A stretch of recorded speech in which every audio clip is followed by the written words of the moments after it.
Piche, the poet turned MC, who's a savage, yet a queen. I'm gonna ask you a question. Did you see the Netflix movie Love Over Rhymes? Everything you told me reminded me of that movie all over again. Because the point of the movie was a girl who was a rapper who took a poetry class.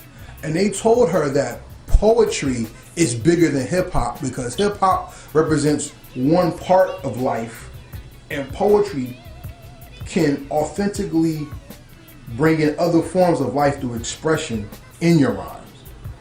Do you agree? And how does your poetry background make your MC background either more better or more powerful in delivery?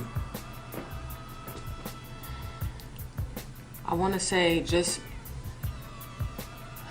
being able to use one lane to dominate another. So for me, words are words, but expression is everything.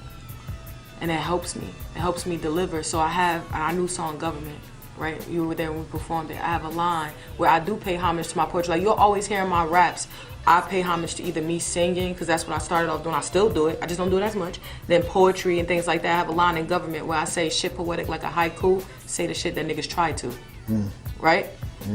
Because for me, I don't have to put much thought into it.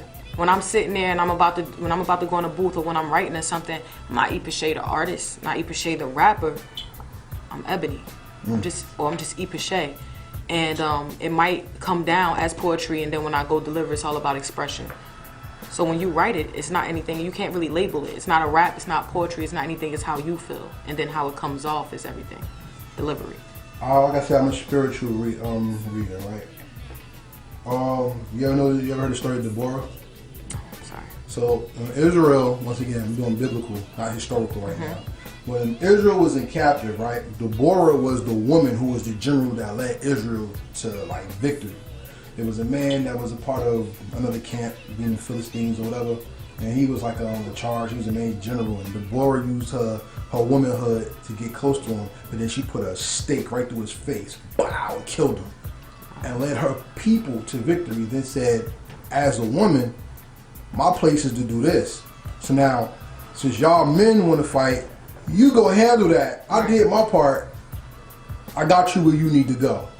So part of a woman's nature is to lead through not only expression and emotion, but through character. What character do you bring to a game that seems to objectify women only and not appreciate their words and their expression?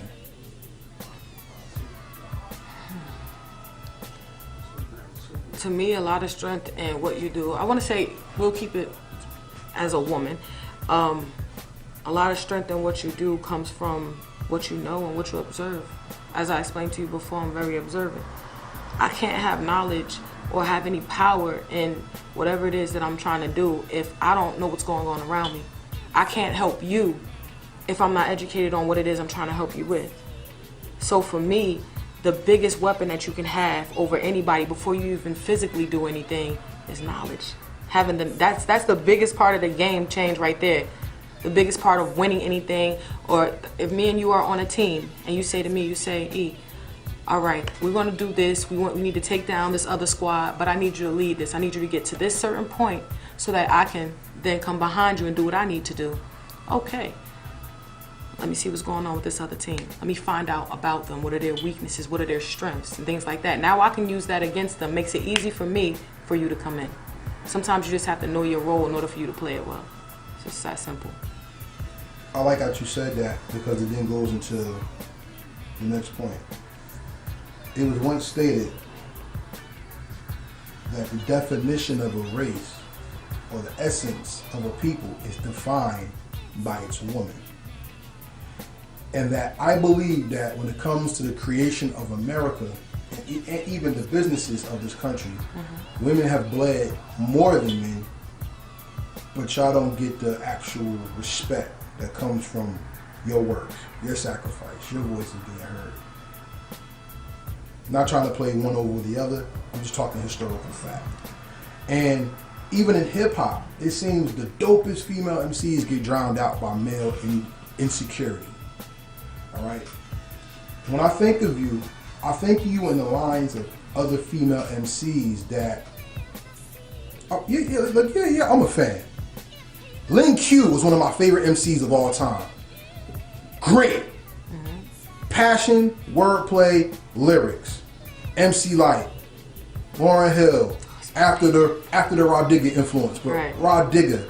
Even if I had to go a little past time, Cyrock, Ty Phoenix, like those are women that really give it to you and deliver.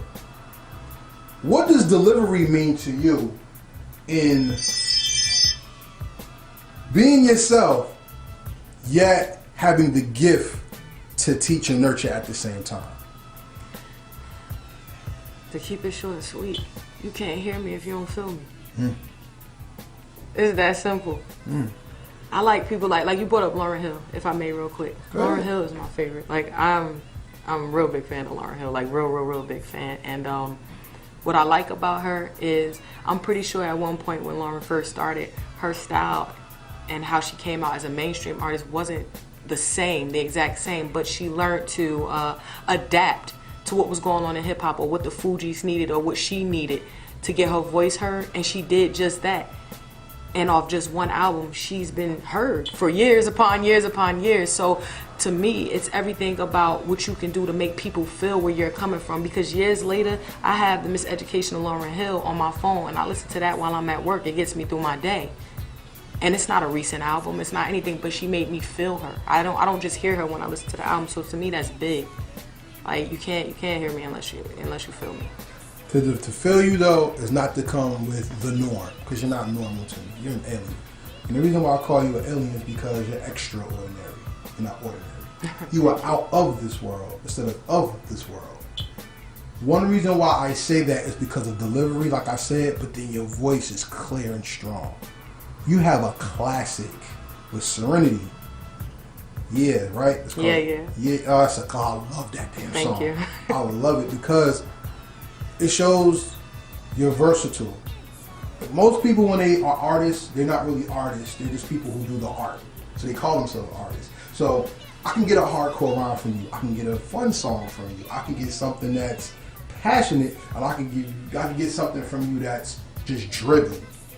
And that well-roundedness makes me think of you in the lines of women that really can spit. One of my favorite beats, I would love to hear you spit on the Street the Hard Way by Bahamadia. I would love to hear how you embody something that's just extraordinary, like yourself. When you hear people give you that type of ear and they really listen and they project an idea of you, what do you get from that as an artist and as a creator? It gives me, to be honest, it gives me motivation. The fact of anybody just listening at all. I have a lot of people that are coming to me and be like, you know, hey, you're super dope, you're this, you're that. And this has happened over the years. But then a lot of people, like, especially if I do interviews from time to time, they be like, but you just seem so shy, or, you know what I mean? Like, it doesn't seem like you really know what you're capable of. And for me, it's because 9 times out of 10, I'm a fan of a lot of other people. So you can come to me even if you're not into music, right? You're not an artist, you're just a person out there on the street who might have heard a Piche song or heard a Regime song, and you're giving me your opinion. Like, yeah, I like this song, but da-da-da-da-da-da. I'm not going to say to you, get the hell out of my face, who are you? You don't do music or something like that. That feels good. Oh, you heard my music enough to, and you paid attention enough to be able to say something to me. That means so much to me, because you could be telling me that my song sucks and it's freaking trash, and I love it though, because now I have to give you something to feel like, okay, she's not trash. I'm not going to take it as, oh, you know, to hell with you, other people might feel different. No, tell me that I'm bad, because that's going to make me feel like you're authentic. If I give you 100 songs and you tell me that 100 songs are dope as shit, and I know that in that bunch I just created some of them just for the purpose of you being able to tell me that it sucks, that doesn't feel real to me. But if you can come to me and say, out of 100 songs that I heard, a good 39 of them motherfuckers was horrible, I'm gonna sit there and smile at you. Like, thank you. What was horrible about it? Tell me that next. Now let's go back to the drawing board. I'm gonna leave this like this. This might sound cliche, but it's from my heart. You're a panther. And if you ever looked at a panther lives in domain. Which means when you see pictures of panthers, you don't really see them chilling. They're stalking and they're analyzing. And I got that from them. When you look at a panther in its glory, a panther, especially a female panther, sits in trees and they look at the land. Or when you see them walking, their heads down, they're very introspective. Piche is going to be one of the dopest playwrights, screenwriters, TV show writers, book author, writer in the world. When she delivers from her soul what she hides in her heart. I feel that about you.